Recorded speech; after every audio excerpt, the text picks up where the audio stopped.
Hey everybody, welcome back. Good to see you guys. My notebook here. Thanks for being here. Hey Gary.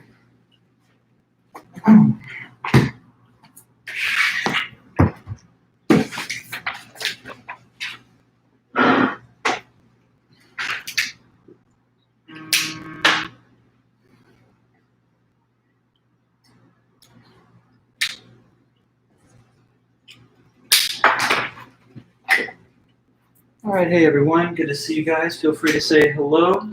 Just another minute or less, and then I'll get us started. But I hope you guys have been having a good week so far.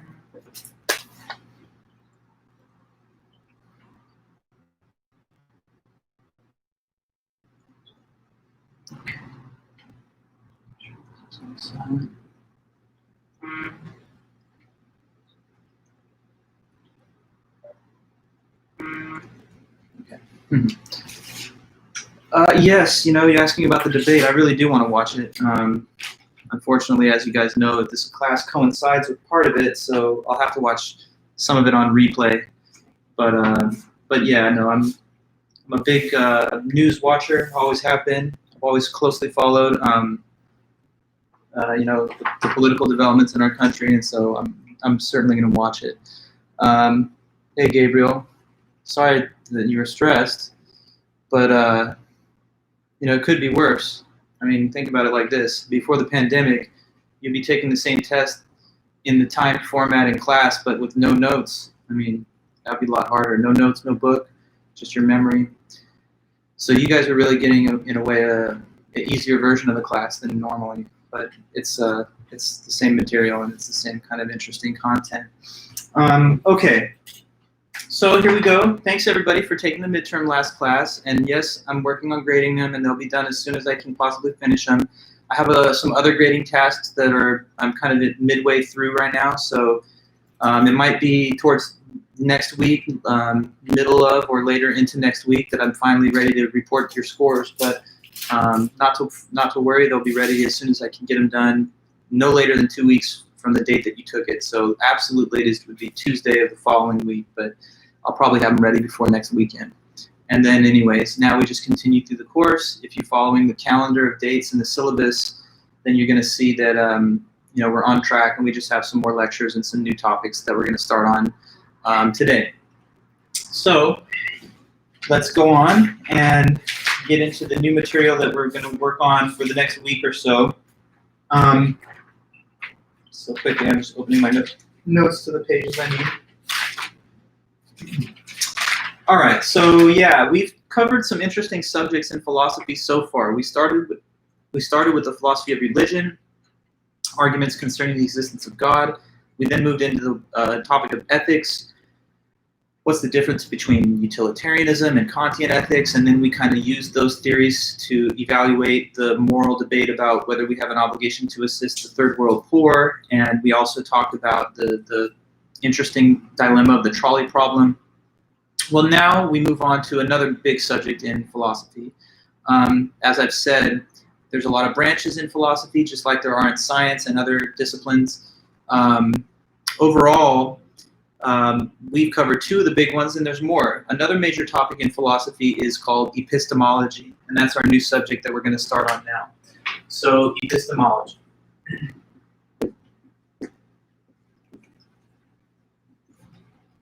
Okay, so what is this branch of the field? Well, epistemology is the part of philosophy that is interested in considering questions about human knowledge. So epistemology, the word itself, just means the theory of knowledge or the study of knowledge.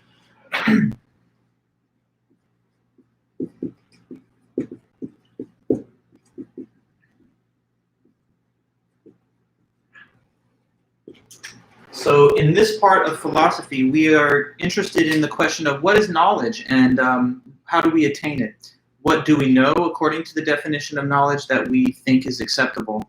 What are the criteria for having knowledge? What's the difference between really knowing something and just having a lucky guess that happens to be true?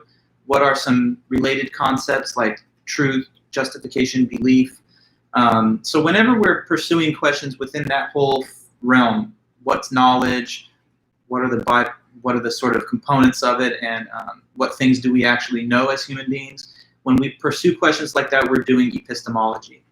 And I think I said this to you guys way back on the first day of class, but in philosophy, when you study and you go all the way and you get a doctorate like me, you focus on a specific area and you specialize a little bit. And my area of specialization was epistemology. So, I guess I'm kind of considered an epistemologist in a sense. My advisor in grad school was Sven Bernecker, and he's one of the great living epistemologists in the world. So I teach this subject to you guys with even a little added personal interest, although I'm definitely a big fan of all the subjects in philosophy. So just a couple words. Now, the first thing that we're going to do as we examine this topic is learn about what is the definition of knowledge that was first established thousands of years ago by the ancient Greeks. So we haven't yet taken a look at the ancient Greek world of philosophy in our course. We've studied some medieval work. We've looked at some stuff that's a little more contemporary, 20th and even 21st century. But we've not yet looked way back into the cradle of Western civilization, Athens, Greece, and some of the most famous philosophical names that are like founding father types in the field, like Socrates and Plato. So today we will get our first glimpse of those iconic figures in philosophy. And I'm going to tell you a little bit about those two men, Socrates and Plato, because today's reading is one of the Platonic dialogues written by Plato, where he discusses, and where Socrates, the main character in the dialogue, discusses knowledge. So the definition of knowledge that we have inherited from the ancient Greeks, it lasted for thousands and thousands of years. So there was this kind of consensus, dominant approach to thinking of what knowledge is, that traces back all the way to Socrates and lasted all the way up until, randomly, 1963, when this American philosopher named Edmund Getty published a very short paper, which basically is widely considered a classic, kind of like a revolutionary paper, because even though it's very short, it demonstrated that the classical Greek definition of knowledge was not fully satisfactory, that there's something deficient about it, that it was not totally complete. So that's kind of the next couple lecture meetings. Today, we're going to focus on the Greek account of knowledge, the classical Greek definition of knowledge given by Plato and Socrates. And then next week, when we come back after the weekend, we're going to learn how Edmund Getty, this American philosopher, basically showed us that that definition was not quite correct. And nowadays, after Getty, since 1963, we're living in what some call the post-Getty era. And it's kind of in a weird way disturbing, because no longer do we even think we know exactly what knowledge is. And that's kind of weird, right? Because knowledge lies so deeply at the heart of so many fundamentally important things to us and to human beings that not having a clear idea of what it is in a way strange. To say that we don't know what knowledge is doubly strange, because having no understanding of the precise definition of knowledge, it's not clear what we're saying we don't have when we say we don't know what knowledge is. But anyway, that's the next few meetings. I'm just giving you the quick preview. But now let's learn a little history. And this is a little quick crash course of history on the life and times of Socrates, and to a lesser extent, Plato. So let's talk about those two. First of all, here's Socrates. His name and the time that he lived was from 469 to 399 BC. Okay, and then Plato's younger than Socrates, a couple generations younger. He's like a follower of Socrates. And he also lived in a similar time period in ancient Greece, but a bit younger. So he was from 428 until 347 BC. So, okay, let's understand exactly what we're talking about here with the timeline. This is before the Common Era. So 2,469 years ago, well, 2,489 years ago, that's when Socrates was born. Why is it that the year when he was born is a bigger number than the year when he died? Because he was born 469 years before the Common Era. So, as the years advance, it's getting closer to the Common Era according to the modern calendar. So he had a 70-year lifespan from 469 to 399. And then Plato was born 41 years after Socrates, and he lived 52 years longer than he did, till 347 BC. Now, this is Intro to Philosophy, and these two guys are probably names that even if you've never studied philosophy or thought much about it, that you've probably heard at least somewhere, just out in the pop culture, because it doesn't take a student that's heavy into philosophy to at least have heard the Greek names Socrates and Plato. They're kind of like household names in a way that have escaped out of the ivory tower into popular consciousness. But not everybody really knows about who they are. And since you're taking a philosophy class, I would feel like I was not fully living up to my obligation if I didn't at least help you guys understand some basic facts about their lives. So I'm going to tell you right now about the life of Socrates, and that's going to set us up for the ultimate discussion to come, which is his definition and his discussion of knowledge. Okay, so Socrates, you already see the time of his life and the era that he lived in. So basically it's Athens, Greece, right? 2,400 some years ago, there's Socrates. And Athens was like a capital city of Greece, still is. And in the town square of Athens, a lot of times people would just gather. And that would be like the equivalent of like a modern day downtown area where people would go to socialize, to engage in commerce, to trade and barter. And so, yeah, there was like a hub of activity in the town square, of course, without all the elements of modern life that we have today, but still a big bustling city square. So Socrates would like to go to the town square of Athens. And what he would do there is that he would just talk to people. He acquired a reputation for being like a brilliant conversationalist who would engage people in discussion of any different number of topics. It would always be like a deep and intellectually rich topic, like what is love, what is justice, what is knowledge, right? So big questions, and he would discuss these matters with anybody who would talk to him, and everybody from all different walks of life would. He would sometimes engage in discussions with people high up in the Athenian government, military, all the way down to just everyday peasants and farmers and working people. Now, his skill in conversation was such that he would get people to say what they believed about some important question, like what knowledge is or what is justice. And then by the time that they were done talking to Socrates, through his sort of gentle question and answer dialogue, he would lead them to new insights that they didn't have before they spoke to him first. So like the typical interaction with Socrates is someone comes into it full of conviction that they know what they think on some subject, and then by the time Socrates is done talking to them, they leave the conversation with a whole new understanding, or their mind has changed, or they've at least now become willing to admit that they don't have the same total certainty that they had before. So he had this amazing ability kind of to like shake up people's preconceived notions, to make them think differently than they had before, to challenge their assumptions. And that's why he became this kind of famed figure within Athens. He was well known for that, and he was known throughout the whole land. Now, because he did this stuff, some people developed an interest in his teachings, and they would just like to go and listen to him talk so they could just take notes and kind of hear from the master philosopher Socrates how these conversations went. And a group of younger men, generations younger than Socrates, were kind of like his followers that would go to the town square, just hang out, and they thought it was cool what he was doing. They thought it was cool that Socrates would be willing to challenge the received wisdom that they had heard from their parents or from their teachers or from their culture. They thought it was cool how wise he was and how unafraid he was to mix it up with people of all different backgrounds and at all levels of society. So he was an inspiring intellectual figure to some number of younger men that would just go out and listen to him talk. One of those people was Plato, kind of widely considered the main, torchbearer and disciple of Socrates and Greek philosophy after him. But okay, so he had these followers that liked him, that thought it was cool what he was doing. But not everybody in Athens liked him, though.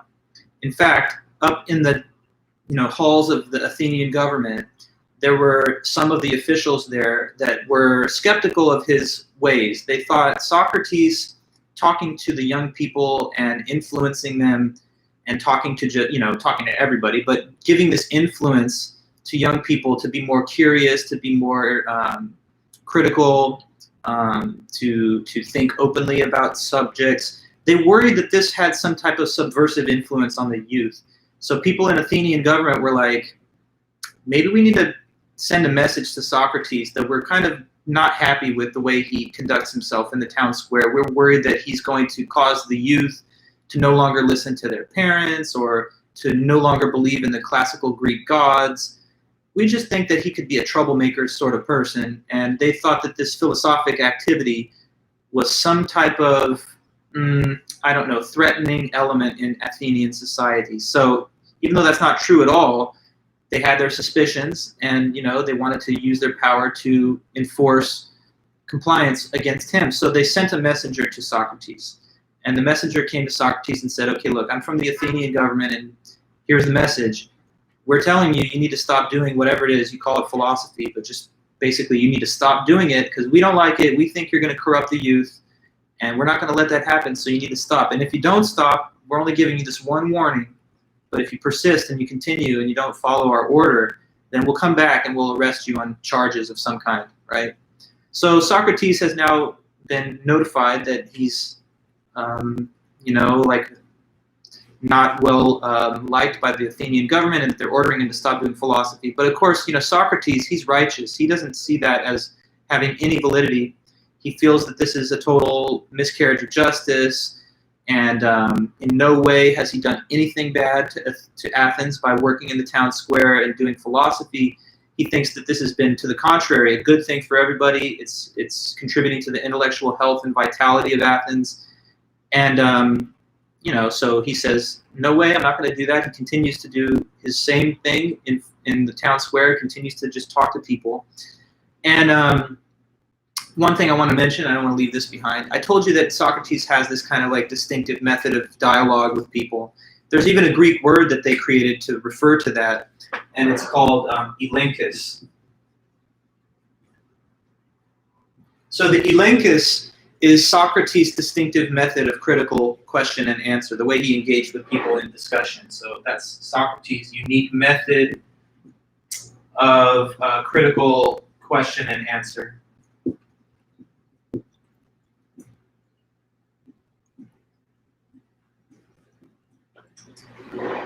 In English nowadays, we more or less refer to this as the Socratic Method, named after Socrates. It's a way of having intellectual discussion and debate where you ask a question, receive an answer, and then based on the answer, it leads to yet further questioning, ultimately taking the person to like a new perspective in the end. Like in one case, he's talking to a Greek general. He asks the guy, what is justice? And at first, the guy's really jaded and cynical, and he gives this kind of answer that justice is just might makes right. Whoever's got the power, they get to determine whatever you call justice. So power is justice. And it's just brute force. But then by the time Socrates is done with him, he'll ask a question like, oh, but doesn't justice have something to do with virtue? And doesn't virtue have to do with honor? And then by the time they're done talking, the person's like, never mind, I guess I was wrong. Socrates has turned me around 180. And now it seems to me more like justice is to act in accordance with virtue for the right principles or whatever. So just referring to what elenchus is and how it might play out. Now, back to what I was saying about the charges, though. Okay, so you're following me, guys, right? We're all still on the same page. Just let me know in the chat if you can hear and if you're following along. But anyway, they told him you got to stop, and he wouldn't stop doing philosophy because he thought that that was just totally illegitimate, unjust demand. So he comes back. Okay, thanks, guys. The officer comes back and they arrest Socrates. So now he's placed on trial. And here I want to tell you another interesting fact about Socrates. How is it that we know all these things about him? Well, it's an interesting story. He himself never wrote anything down. He was not a writer. In fact, if you really want to get into the details, he didn't even believe in writing. He thought that writing was dangerous because you could take the person's words out of context. But if you are in front of them and they're talking to you, then they can defend themselves. So it's only the written word that later on a person can, misrepresent or misinterpret. Okay, 1 second, guys. Just let me do something really fast.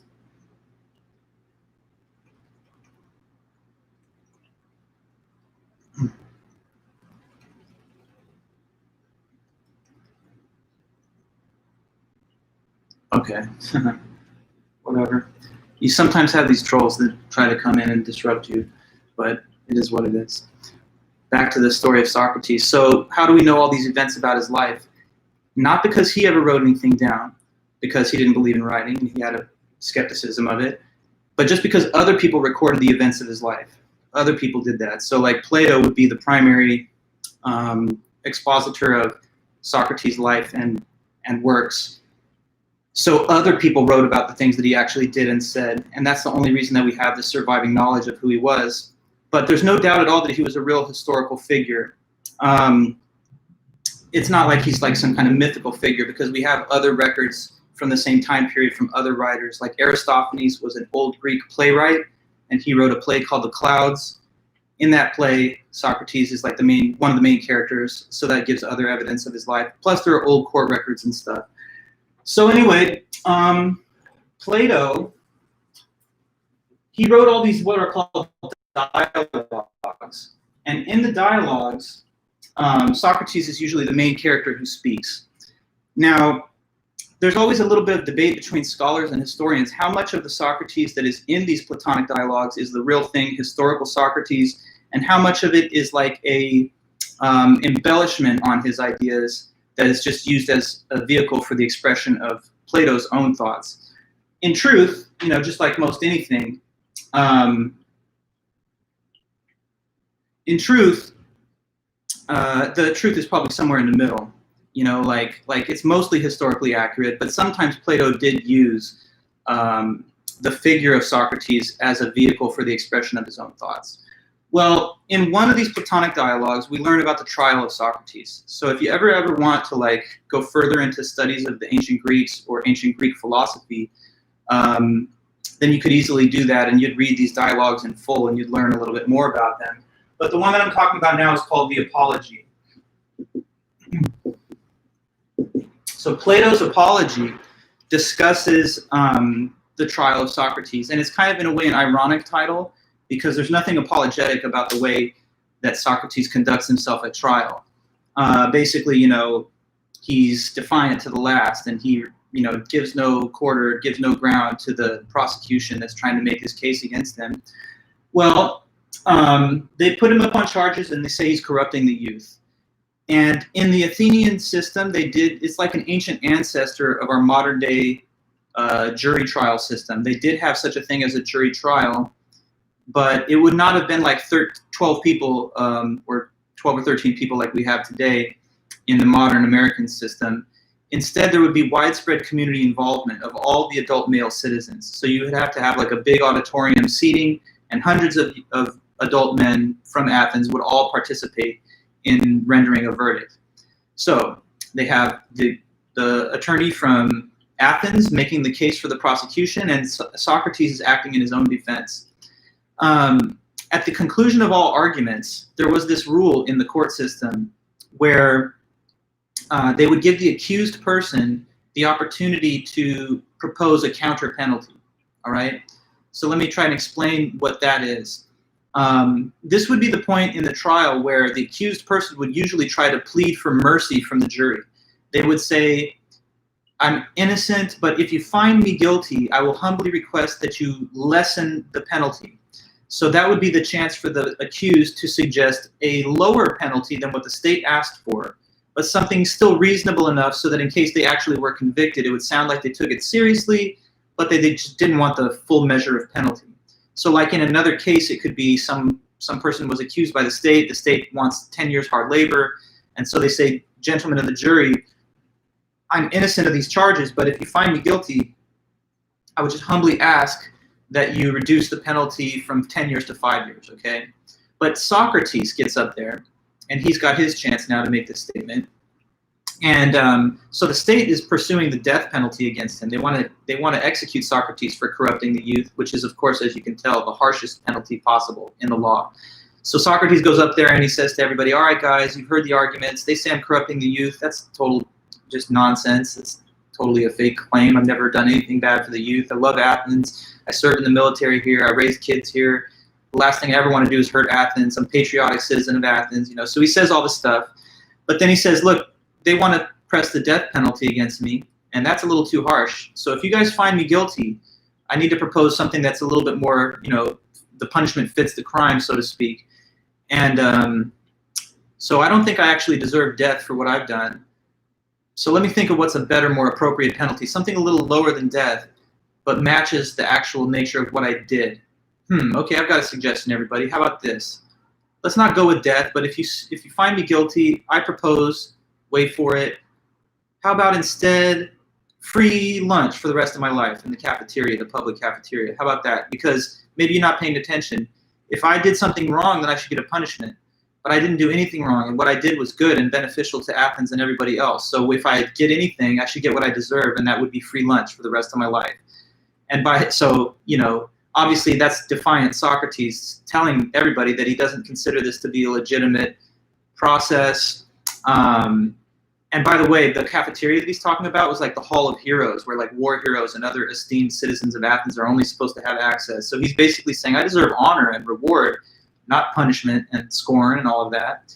So the jury goes away, they come back, they found him guilty, for whatever reason. Maybe they found the arguments of the prosecution better, but maybe they found his dismissive attitude towards everything not so nice. But anyway, they found him guilty, and now he's going to be sentenced to death, right?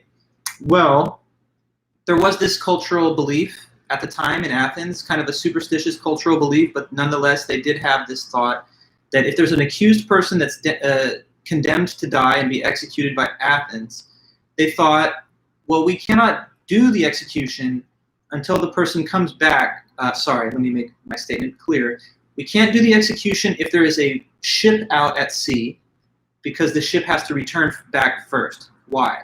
Well, they thought that the gods, the pantheon of Greek gods, Zeus and all those, would be upset with Athens if they executed a person while there was a ship out in the water, and that God, as retribution, would throw down thunderbolts or something and cause the ship to sink. They really believed that, so they thought, well, we better wait, because there was a ship out on a venture at the time from Athens. It was out in the ocean, and they said, well, we got to wait for it to return because we don't want to jinx the ship and get the gods upset and cause it to sink. So they therefore had to wait about a week for the ship to make its circuit back to Athens so they could execute Socrates in a way that they felt would not upset the gods, right? So then there's a 1 week period he's got to wait, and he's being held in like a chamber awaiting his execution. Now, in that 1 week time period, what happened was, down late at night, in the middle of the night, who comes in but it's Plato and these other young guys. And they come in, they see Socrates, and they're like, hey, Socrates, shh, okay, real quiet, we're here. We snuck down here. We bribed one of these guards, and we came down here, and you know why we're here. We're here to break you out of this prison. This is not right. And me and all of your followers know that it can't happen. We can't allow you to be executed like this and suffer this indignity when you've done absolutely nothing wrong. By the way, if you're ever interested in this little episode that I'm recounting here, the late night meeting with Socrates at the prison, that's in another dialogue of Plato's, which is called the Crito. So if you ever study it in more depth, the Apology is the trial, and the Crito talks about this late night meeting with his followers. So okay, they're telling him, they're saying, come on, Socrates, we've got these horse-drawn chariots. We've brought them here. Just come with us right now, and we're going to take you on these chariots far away from Athens, and we're going to escape and basically break you out of this prison, because we know that it's not okay for them to execute you. You're a good man. You're a legend of Athens. We all respect you, and we can't stand by while you get executed for this total witch hunt kind of trial and charge. So they make their case to him, right? They plead their case with Socrates. Now let me ask you guys what you think. What do you think would happen next? Did he go? Did he not go? I don't know. It's just a question. What do you think would be your guess or judgment if you had to predict or assess what you think would be the next thing happening here? They came down, they said, let's go. Okay, exactly right. He did not and he would not. He said this to them. He said, all right, guys, first of all, I really appreciate what you're doing coming here and trying to get me out of the prison, but I have to tell you, as much as I disagree with this verdict and how it's a total miscarriage of justice, I cannot become a fugitive of justice. He said, I don't want people to learn the lesson that when you don't agree with one administration of justice, that you should therefore rebel against the law and try and avoid the punishment.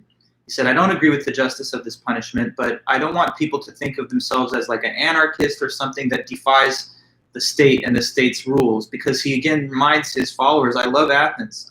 I respect Athens. I don't want to even live anywhere else. So he gives additional reasons then. He says, furthermore, I'm 70 years old. I don't want to take on the hard, difficult path of living as a fugitive of justice, always looking over my shoulder, worried about getting apprehended again. That's not the way he wanted to live. And he also said, I love Athens and I don't want to live anywhere else. If I'm going to go into exile, then I'm going to have to be away from Athens, but it's my only home. It's where I've raised my children, where I served in the military, and I don't feel like I'm prepared to live anywhere else. And he also then adds that he believed in the immortality of the soul, and so he doesn't see any loss or cost to taking the penalty. So he says, I'm sorry, guys, but just on pure principle, out of respect for Athens and the law, and out of a desire to not live as a fugitive, being persecuted, I'm going to stay here and suffer the punishment. Cameron, good question. What type of government did Socrates believe in? Well, the type of government that he believed in is a lot like the government that Plato describes in Plato's Republic. And we actually will talk about that in depth later in the semester, because we have some essays on what makes a human life go well close to the end of the term. And one of the papers is from Plato's Republic, and that's where Plato describes in full detail what kind of government or state would be the best state. It's a quite interesting explanation. In just to be brief about it, because we'll get to it later, he thinks that democracy will fail, and he thinks that tyranny is also like another bad form of government. So basically he says government will always revolve between these three states: oligarchy, democracy, and tyranny, in that order. Like the democracy, when it breaks down, the tyrant takes over. And when the powerful centers of power within the public try to reclaim power for the people, then the oligarchs take over. And then when the people want to claim power back from the oligarchs, we return to democracy, which gives way to the tyranny again, and it goes in this perpetual cycle. I think that according to Socrates and Plato, they would look at our current government and think that we're in like late stage democracy, about to give way to a tyrant. And for Plato anyway, and Socrates, the right answer to get away from this perpetual cycle of three non-ideal forms of government is to have the republic, where you have like these enlightened philosopher kings. There's like a whole account given of that. So it's an interesting writing, and it's funny how these ancient works still bear relevance to the current day. But so yeah, I was saying he doesn't go. He refuses to go. So now he's going to be executed. So the next day the ship returns, and now he's going to have to take the penalty, which is to be poisoned to death. So he's got to drink hemlock poison, and he does.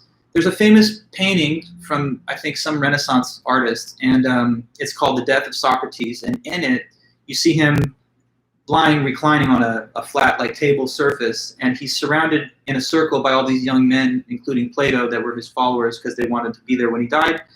And he's pointing up towards the sky, like with his index finger. And this gesture, is of course an artistic expression, but what could it mean? It could mean my soul's going to escape to the heavens, or there's still more knowledge up there for people to pursue, so continue to search for it. But whatever the case is, that's how his life ends. Cameron, you say you heard he's a socialist. No, he believes in enlightened despotism. It's something that we had to give a lot of detail to describe. But basically, he thinks that the government should be run by people who have to prove that they're the most intelligent people in the society by going through all kinds of rigorous schooling, and that when you become the philosopher king, you have to give up your wealth and your family, so that makes sure that you're not doing it out of nepotism or out of greed. If you're not smart enough to be one of the philosopher kings, then you're either going to go to the military or become a merchant. There's a very detailed system, but it's compatible with any form of economic organization, so it's not socialist. No, in fact, there's a king in this thing, so it's more like a monarchy, but the monarch has all kinds of rules and constraints on them, so it's different. But all right, so just wanted to give you guys that little background history lesson on the life and death of Socrates. After Socrates dies, Plato continues, and Plato then ends up founding the first institution of higher learning in the West, which is Plato's Academy. That's like the ancient Greek ancestor of our modern day universities. And at Plato's Academy, one of his students, who's a couple generations younger than him, because now he's getting older, is Aristotle, another one of the classical Greek philosophers. Aristotle then, when he becomes older, kind of continues passing this torch of Greek knowledge on. He becomes a tutor to Alexander the Great, who later is a conqueror that conquers a whole bunch of lands around the world and in Europe, and that further preserves and distributes the words and ideas of these ancient Greek philosophers. And here we are, it's 2020, it's 2,400 something years later, and we're still talking about the life and events of Socrates' life. So, you know, foundational figure. But now we're going to have to learn a little bit about what he said on the topic of knowledge. So to get into the real nuts and bolts of Socrates' account of knowledge, we have to first build up a little vocabulary on epistemology. There's some fundamental basic terms that we all got to be familiar with so that this makes better sense. So I'm going to just start us with that. Epistemology vocabulary.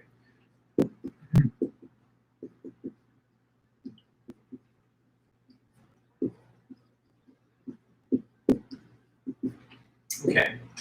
So the first term that I want us to be clear on is proposition. Okay, so the word proposition, which is used often in discussions of epistemology and knowledge, is just the meaning of a sentence.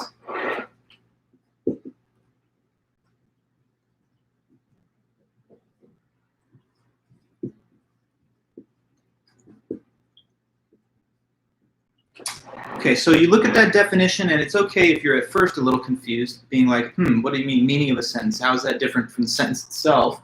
Well, there is a difference. So let me explain it by means of an example. I'm going to write two sentences here on the board, two different sentences, but then I'm going to ask you how many propositions there are. Okay, so here, sentence number one, it says this: the snow is white. Easy to understand English sentence. The snow is white. Now, below it, I'm writing another sentence, and it says, der Schnee ist weiß. Okay, so there's two sentences there. They're definitely not the same sentence. They have different letters, and they don't sound the same. But I wonder if you had to guess. I know there's probably not a lot of you here that are fluent in like German or whatever, but even if you're not, just knowing a little bit of our language and some inference, I bet you can judge. How many propositions do you think are there? Even though there are two sentences, how many propositions do you believe that there are written there on the board in that space? That's the question. How many propositions is that? It's two sentences. But yes, it is one proposition. Okay, good. Wait a minute. One each, one each. What do you mean one each? There's one, period. There's just one. There's one proposition. There's two sentences. Why am I saying there's only one proposition? Someone answer that one. How come there's only one proposition? There's two things written down, so why is it just one proposition? Good, Andrea. It's because they mean the same thing. Right. This is just German for the snow is white. Der Schnee ist weiß. The snow is white. English, German, they're different languages, but you can say the same thing in the two languages. And I could have chosen any language at all. You know, I studied some German, I guess, so maybe that's one reason I used this one. But you know, French, Italian, Spanish, Russian, Chinese, Japanese, any language possible can express the same information. And it's going to sound a little different in each case, and it's going to look a little different visually in terms of how the symbols are written also. But just because there's different sounds and symbols doesn't mean they have to have different content. So the content, the meaning, is the same. They have the same meaning. Even within one and the same language, there could be two sentences that have the same proposition. Like if I say the snow is white, that's equivalent logically to saying white is the snow. Or if I say I'm older than you, that's logically equivalent to saying you're younger than me. Even though that's a different sound and a different order of words, it doesn't express or convey different information. So propositions are the meanings of sentences. It's weird when you think about language because we just use language and talk with it. But when you take a step back and you just realize, wow, there's just sounds that we're making and symbols that we're creating. and there's a meaning that they have, which is not necessarily stable. The meaning behind it could be the same meaning expressed by means of other symbols or other sounds, okay? So in a sense, the actual symbols that we use to convey meaning are fully conventional and arbitrary. But propositions are the conveying, the thing that has the unit of meaning, and it's expressed in an outward form by means of words, symbols, and sounds. Propositions are our first vocabulary term here because it is the proposition which we have knowledge of.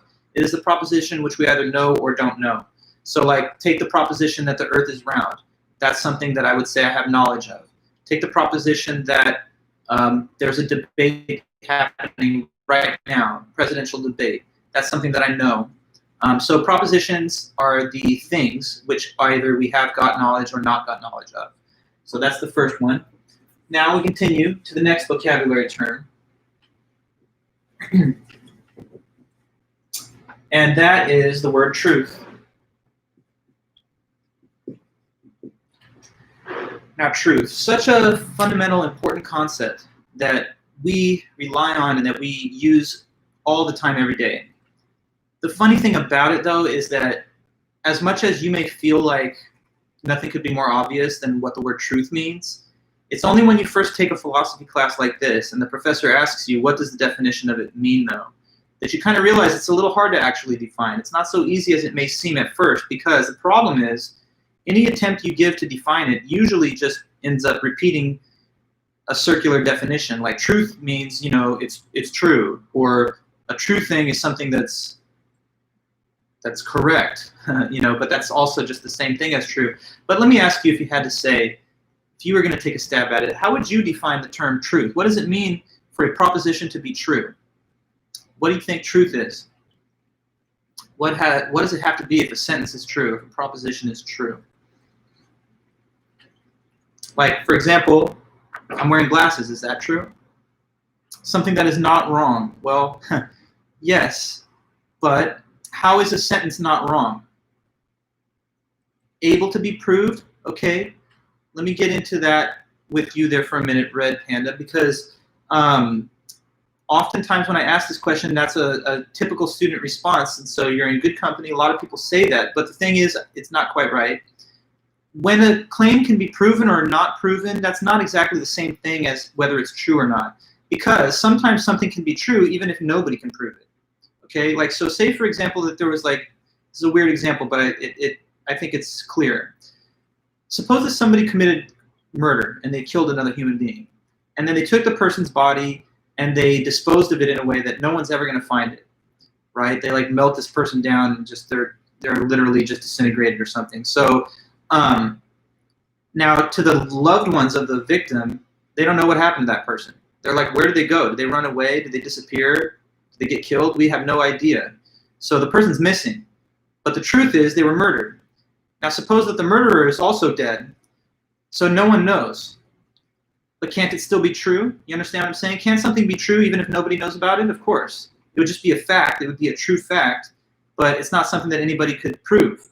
You understand? So something can be true even when there's no proof. Here's another example. There's a certain number of people alive on the planet Earth right now. I don't know what that number is, but there is a number, and it's a true fact, whatever it is, you see? So I don't necessarily have to be aware of the truth for it to be true. Right? Like, you don't know how many fingers I'm holding up down here underneath the camera. This one is, you can see up, but the other hand, my right hand, you can't see how many fingers I'm holding, but there's a fact about how many I'm holding. It's not 3. So anyway, does this make sense to you, Red Panda, why I had to make that comment? Right? The comment I made is just that proof is what you need to come to the conclusion that something is true. But just the fact that it's true doesn't necessarily mean that you have proof. So let's try again, though. Danny, you said the meaning is true, but you can't use the word in its own definition. Like saying true means true doesn't tell us anything. You have to say it in other words. So what in other words is true? What in other words is something being true? Like, for example, I'm wearing a hat. Is that true? No. I'm wearing glasses. Is that true? Yes. So without just saying something that is elliptical for true, like not true or whatever, you have to say something that's more contentful, that's a little more substantive. Facts, That's a good thing. That's getting us towards it. What is a fact? A fact is a statement that matches the actual world. Okay, so let me just help you out. When a statement is true, what it really means is that whatever it says matches the facts. Okay, so if I tell you I'm wearing a hat, that's a false statement. That's a false statement because I'm saying it, but it's not really happening. But if I tell you I'm wearing glasses, that's a true statement because it's not just me saying it, it's really here. It's actually on my head. So like words and sentences are either true or false in comparison with the real world facts. If I tell you that the planet is flat, that's false. That's not the shape of the planet. So it's a statement, but it doesn't mirror what's real. Okay, so like if I told you I was born in the 60s or something, that's just false. I was not. So I could say it, but it wouldn't correspond to what happened. So true statements match the facts, and false statements don't. Suppose that somebody said a lie about you, right?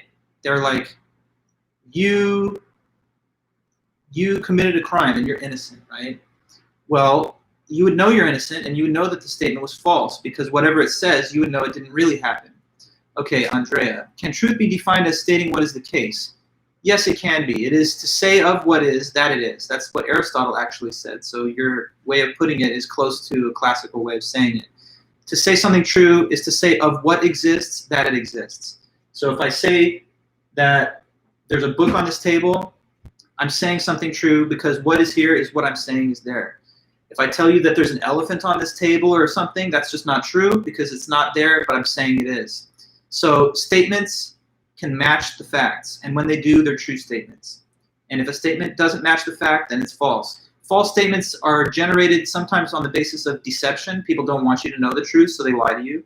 And in other cases, it's misinformation. Somebody doesn't know what's true and then reports some falsehood to you, and then you just come to believe what's false. Okay, so truth. When what a statement or when what a sentence says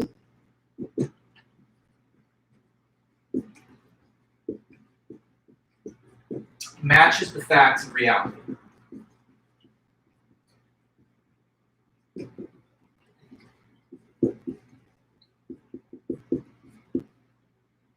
Okay, so matching the facts of reality. When the statement and the world line up and they're the same, that's a true statement. That's when truth exists. Truth has to do with what is said, and so, or what is written.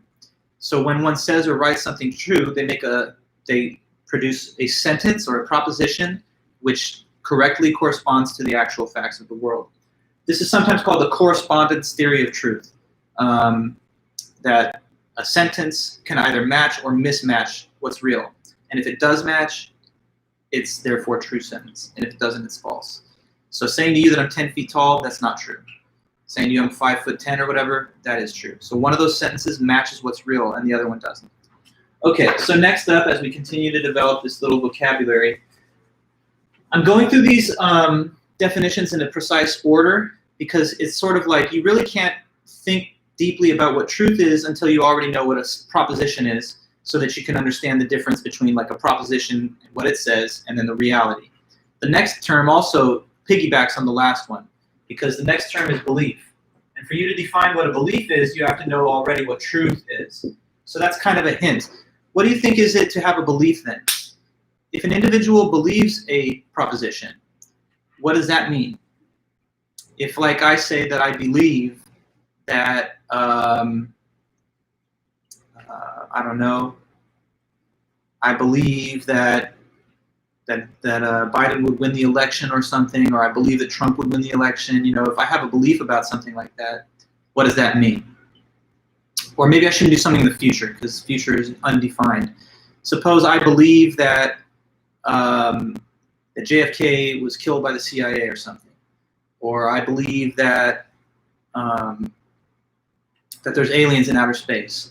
Okay, good. So to believe something, it's not faith necessarily, Gary, but it could be in some cases. You can also have belief based on evidence. It's not faith-based. But it's when you think that some proposition is true. Exactly, Andrea. It's thinking of a proposition as true. It's to assume or to believe. Well, I can't use the word believe, but it's to agree with what it says. It's to take the attitude towards the proposition that you agree with it and that you believe it's true. Okay, so thinking it's true. To believe a proposition is to think that it's true. So when a person thinks that a proposition is true.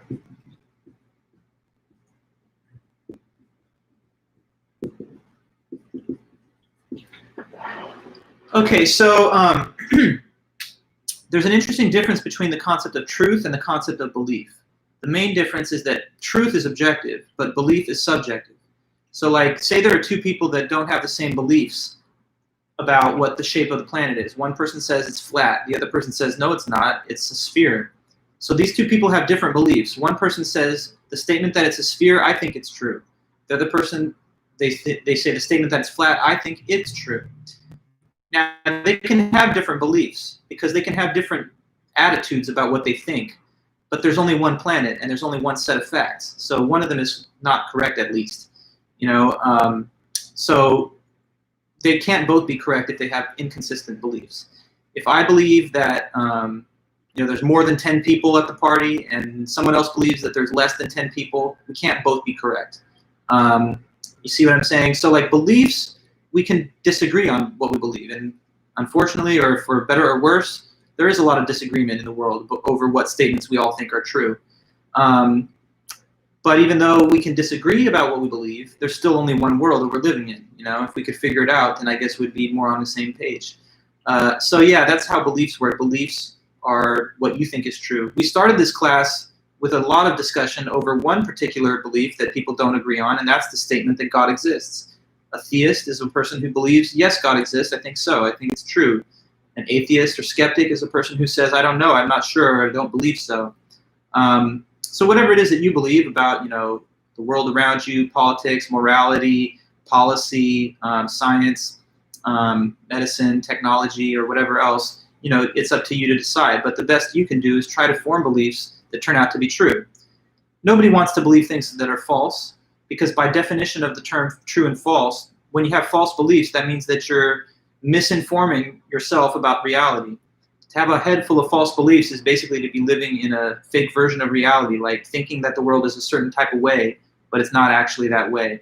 So a good, you know, intelligent, rational, critical thinker is going to more often than not have true beliefs. Now, of course, none of us are perfect, and all of us are going to have at least occasionally failures of judgment, believing something was true and we found out we were wrong, but we just do our best. The best way that you can arrive at true beliefs is trying to have beliefs that are based on good evidence, and that brings us to our next little piece of vocabulary, which is the word justification.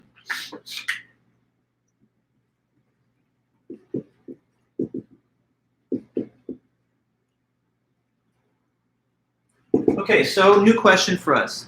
What do you think it means to have a justified belief? What do you think it means to say that a belief has justification for it as opposed to being unjustified? If a person's belief is a justified belief, what is that status? And maybe how do you think that's different from the belief that is not justified? Okay, good, Emily. It's a belief that has evidence basing it, right? That's exactly correct. So justification is to have good facts, reasons, or evidence to support your belief. Yes, an unjustified belief has no basis in fact or evidence. It's just random, maybe hunch or just assumption with no evidence given. So yeah, justification, having good evidence or reasons to believe something.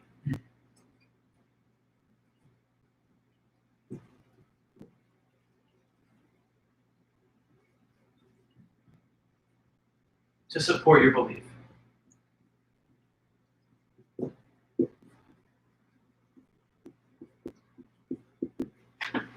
So like, for example, is there evidence that the dinosaurs existed? Sure. There's a lot of evidence. There's physical evidence. There's, you know, the fossil record that we've been able to excavate, archaeological digs. So when those bones are dredged up from the ground and carbon dated and put together, we see the skeleton of a dinosaur, and that gives us evidence that these big, you know, life forms used to walk the earth. If I have, I don't know, knowledge of the past, maybe it's because, you know, I've studied history books and they've recorded the events and passed them down through time so that I'm able to now become aware of them. Maybe if I was a detective and I was trying to make a case for some person being guilty, I couldn't just go up in front of the jury and say, come on, he's guilty, right? Like, do I really have to make an argument? Let's just get this over with. No, I have to make a case. I have to prove it beyond some doubt. So I have to come with evidence. I have to have, maybe forensic evidence. Is this person's fingerprint or blood somewhere on the murder weapon or at the crime scene? Did they have a motive? Are there other people giving witness testimony that provides evidence that they, would have wanted to do it? Did they have the means to do it? So in everyday life, we don't want to just believe stuff without having any reason to believe it. You need some type of supporting evidence or facts to have justification. Otherwise, your belief, what reason would you have to think it's true if there's no justification for it? Now, is every single justified belief true? No. Sometimes you can have a well-justified belief, but in some, at least maybe rare cases, the justification could have been misleading. Suppose that someone's trying to plant evidence and frame somebody, then you might come to the conclusion that so-and-so is guilty, even though they really aren't, just because the evidence made it look like that. But nonetheless, we shouldn't give up on finding evidence and seeking justification, because aside from that, there's no way to even have a greater probability to believe what's true. Okay, so one more vocabulary term, and then we're going to put some of these things together to give you that classical definition of knowledge. I just want to add one more to the list, and that is epistemic agent.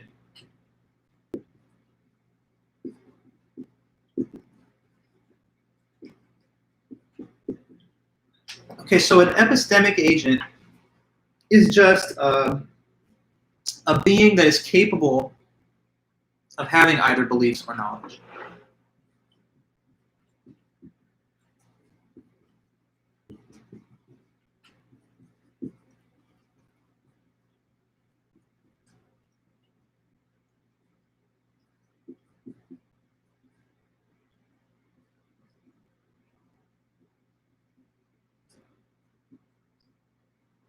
Okay, so epistemic agent is just a kind of fancy sounding word for the things in this universe that could have beliefs or knowledge.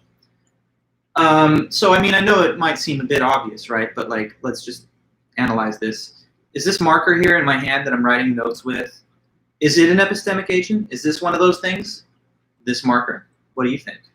That's an easy question, perhaps, but just let me know. The expo marker, no, it's not an epistemic agent, right? Well, why not? Clearly, why not? Because it's an inanimate object, it therefore is not a living thing. It has no consciousness, it has no sentience, it can't perceive, it can't experience. So it's not like this marker is sitting back and thinking, wow, what an interesting lecture, and I wonder about the world and what things are going on in it. It can't do that. But are you and I epistemic agents? Yes, yes, definitely. Which in a way makes us some of the most interesting and unique physical objects in the whole universe. I mean, we perceive, we understand, we judge, we think. We have a point of view and a subjective experience of the world, but just inanimate objects and just matter, it just sits there and it just exists. It doesn't have any experience or any identity or any perspective. And if you really think about the universe in the big picture, it's almost everything that's just dead matter. You just got all this space and all these objects out there, planets, black holes, comets, sun, stars. But it seems like most all of the universe is not sentient, is not conscious, is not able to think, perceive, judge, or have any kind of knowledge. So in a way, just being a human being, I mean, if you think about it, it's just a great privilege, isn't it? You're maybe the most interesting and advanced thing in the whole universe because of your ability to just have beliefs and perception and have knowledge. But here, question, do you think that there's anything else that's an epistemic agent that's other than humans? Question, just, I don't know, what do you think? Are there non-human epistemic agents other than us? What could they be, and what is your belief on that?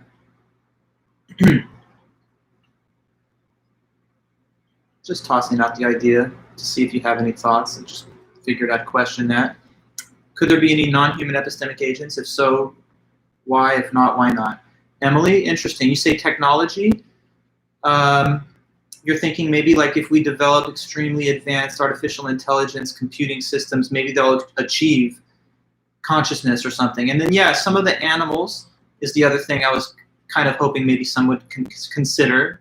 You mentioned the case of the dolphins, right? But I don't even think it has to be like, oh, the great apes and dolphins, or like, some of those conspicuously intelligent animals, right? Even like lower down on the tree of life, other life forms that are animal, I think also have at least some baseline knowledge and belief, not as detailed as ours, but like, my cats, for example, they seem to know when I'm coming home, when I'm leaving, when I'm gonna give them some food, when we're gonna play. So you guys probably understand that when there's a predator in the environment, when there's some sort of resource for the animal, like there's a way that they may have very rudimentary beliefs about what's immediately going on. But yet again, it kind of makes me think about the impressive condition of the human being, because our knowledge is so much more vast and detailed than what an animal could possibly know. The animal can know things about its immediate environment, what's happening here and now. But you and I can know about like the foundations of our country, about the physical composition of the periodic table of elements, how to split an atom, how to use technology. And so, we have knowledge that far surpasses that of our animal friends. And therefore, if there are other epistemic agents, we may be the most interesting ones, at least as far as we know in the universe. Okay, so now I want to tell you what the classical Greek definition of knowledge is. Now we can combine some of these elements together and you'll see how they get joined together. So this is the classical account, the classical Greek account of knowledge.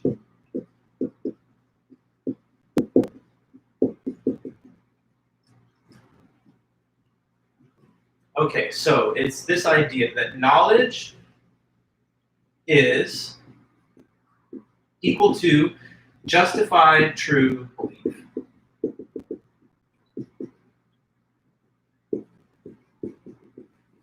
So to have knowledge, to know, is to have a justified true belief. And we had to kind of set the definitions up first so that we can be clear in understanding what this means now. Justified true belief is knowledge. These are three conditions, three criteria for knowledge. You have to believe something, but on top of that, you have to actually be getting it right. You have to have a true belief. And even if you have a true belief, that's 2 out of 3, but it's still not enough if you don't also have some type of justification to support that true belief. But when you have all three, when you have a belief and it's true, and you have decent reasons to believe it, then you have got knowledge over that. Okay? But if any of the 3 conditions fails, if even one of the 3 conditions is not met, then that is not a case of knowledge. Okay? So let me try and go over the definition by thinking of some examples with you guys. I want to help you understand why each condition is necessary and why it cannot happen that someone has knowledge when one condition has been violated. So let me try and give you some of those examples. Suppose that, okay, well, I'll start with this example. Could somebody know that I am 10 feet tall? Is it possible for anybody to know that Dr. Vulich is a 10-foot tall man? Is that possible? Okay, Red Panda, you're giving a quick answer, yes. Why are you saying that? So you say somebody could know that I'm 10 feet tall? Well, it's not true. So that's the point, right? I'm certainly not. Not only am I not 10 feet tall, but no human being has ever been 10 feet tall. The Robert Wadlow, the world record guy, he's 8'11". But no, you can't know that I'm 10 feet tall. And Gary, are you also saying yes? The answer is no. No, you can't know that I'm 10 feet tall for a very obvious reason. What's the reason you can't know that? Because it's clearly just false. Now, what at best somebody could do is not know that I'm 10 feet tall, but if they were maybe on a lot of drugs or just way off in their head, then they would never be able to know that because it's false. But a person could what? Well, yeah, it's, as a matter of fact, I'm not 10 feet tall. So that we don't have to debate. It's an obviously exaggerated height. Like, I'm giving you a number. I should say 20 feet or 30 feet tall, but anyways. It's impossible to know that I'm 10 feet tall. Why again? Because I'm not. But a person could not know that statement, but what? Short of knowledge, a person could perhaps, again, I'm saying if they're on big drugs or something, then maybe a person could what? Believe it. Yeah, so maybe a person could believe that. I don't know why, but they'd have to be deluded. Maybe they're seeing things. But in that case, they might think it was true, but it's not true. So you can't know something false. You can believe something false, but you can't know something false. Let me give you another example to bring that point home even more. Okay, I want to take you into this scenario. Take the scenario of you're doing a multiple choice test in another class, like history class, and the question is this. When was the Declaration of Independence signed? Okay, and they give you 4 options, and it's a multiple choice quiz. So letter A says 1776. B says 1876. C says 1976. And D says 2024. Okay, so here's the student. That's their quiz. They're like, okay, damn, I don't know. I did not study. I'm bad with dates. What's the answer? Okay, it's probably not 2024 because I know that's in the future, and I don't see how they could have ratified the Declaration in the future because this is a history class. So I'm going to narrow it down to one of the other 3, A, B, or C. Now, they all end with 76, 1776, 1876, 1976. So 1976 still seems like it's too recent. Now I'm going to just have to pick A or B. I don't know, I guess B. So they fill in B, 1876. Now, did that student get the right answer? Did they know the answer is my question. Did our student who reported that 1876 was the date the Declaration was signed, did they know the answer?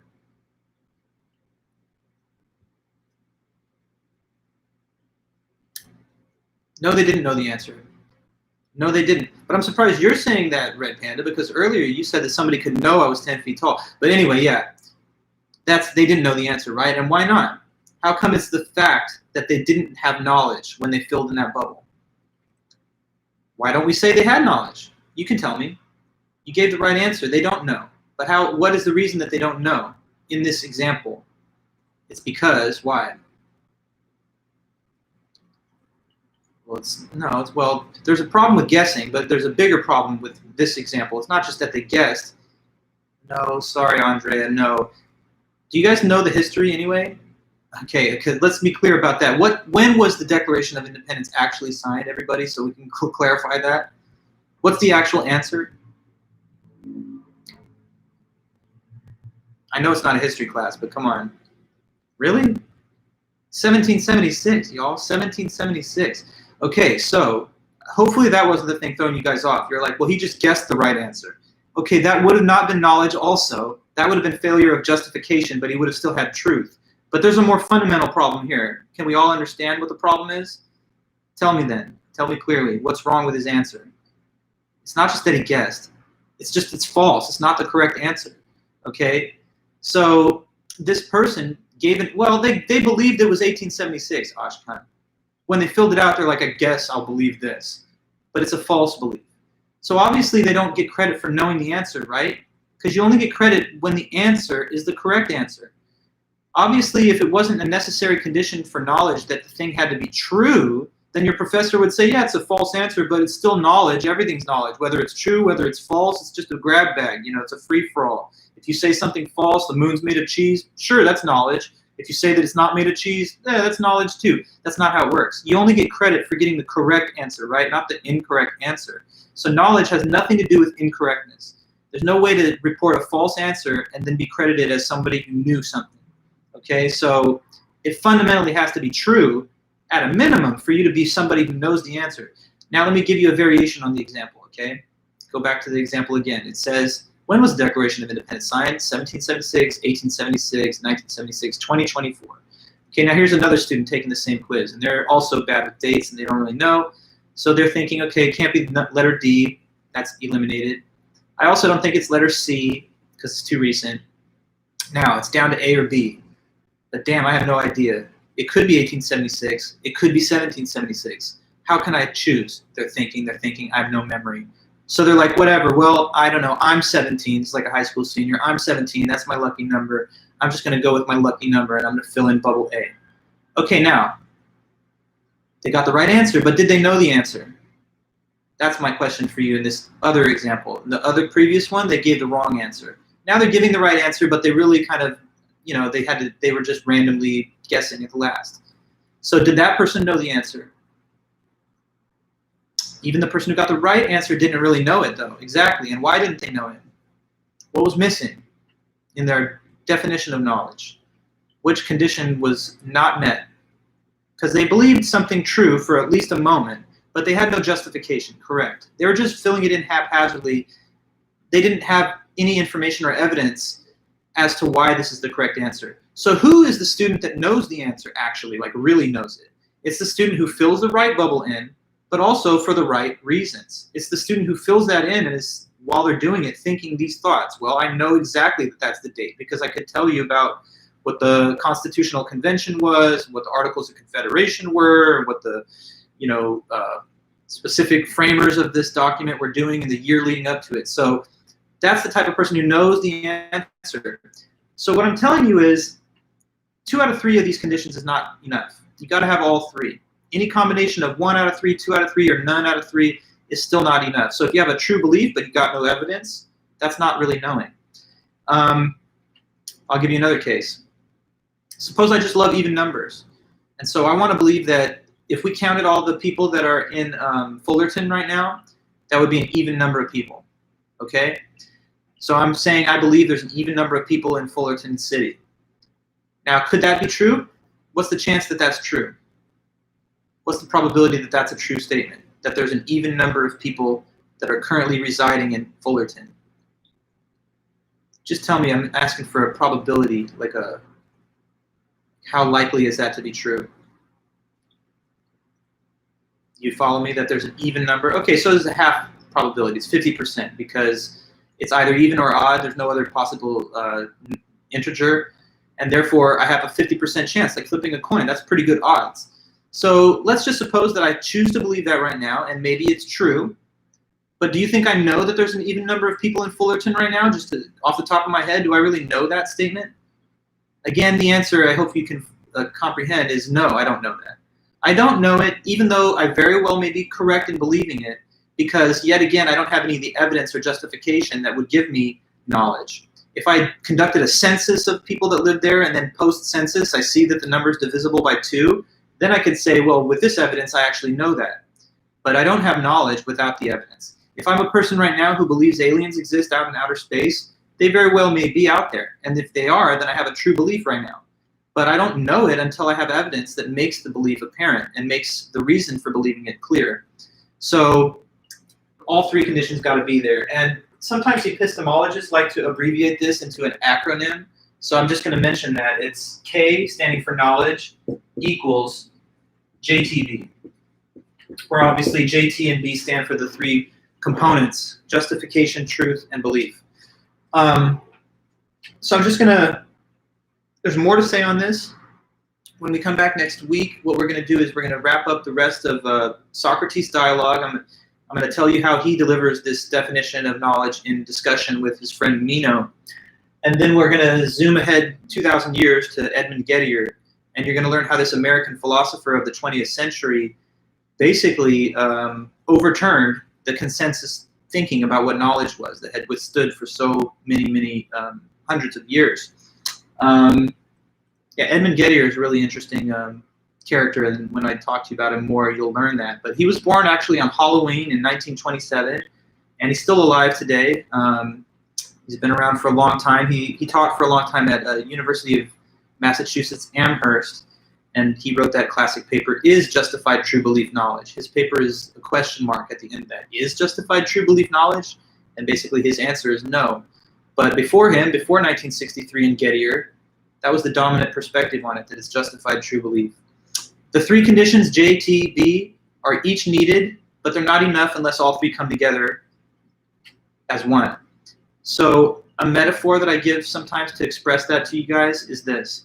Suppose that to make a cake, you had to have these 3 ingredients: sugar, flour, and water, just for the sake of discussion. Say you needed to have those 3 things to make a cake. So each ingredient has to be in there for the cake to be made. But suppose that you don't have all the ingredients. Suppose you just have a bucket of water. Well, is that enough for the cake? No, it's not going to turn into a cake if it's just water by itself, but you need the water. So water is necessary, but it's not enough on its own. Same with the flour or the sugar. Each one is a vital ingredient, that the cake will not be able to be made without it, but it won't be enough unless it's supplemented by the others. And so to bake the cake of knowledge, right, kind of like an analogy, you need these three ingredients. And it's not enough if you just have one or two out of three. If one of them's missing, it throws it off and it's not going to be able to become knowledge. It's not going to be knowledge. So if you have a true belief, but there's no justification, that's not knowledge. If you have a belief that's justified, but it's actually false, that's still not knowledge. And if there's something that's true and there is evidence for it, but you yourself don't believe it, then that's also not a case where you're somebody who knows it. So you got to have all three. They're only collectively sufficient for knowledge, but each one individually is necessary for it. All right, guys, so that's all I had for us for today, just to kind of help you know about the history of Socrates and Plato, the ancient Greeks, tell you about our new topic, and then just give you some vocabulary. And where we're ending today is just with this summary statement of the Greek classic definition of knowledge, which we're going to expand on a little more on Tuesday, and then go on from there to talk about the work of Getty. So we're good on our schedule and everything. I just want to say this, though, to anybody watching this recording later, because it doesn't apply to you guys watching it now, please attend the meetings. I mean, if you don't attend the meetings, you're not going to do as well as you want. So, I mean, you can make your own choices, but you should come to the meetings. First of all, I don't know what else you really want to do with your time between 5:30 and 6:45, but this is the best thing to be doing. It's the best thing happening. So you got to come to these meetings for your own fun and for your grade, and I expect that. But you guys, thank you so much for being here. And just have a great night, and I'll see you then after the weekend, okay? Take care.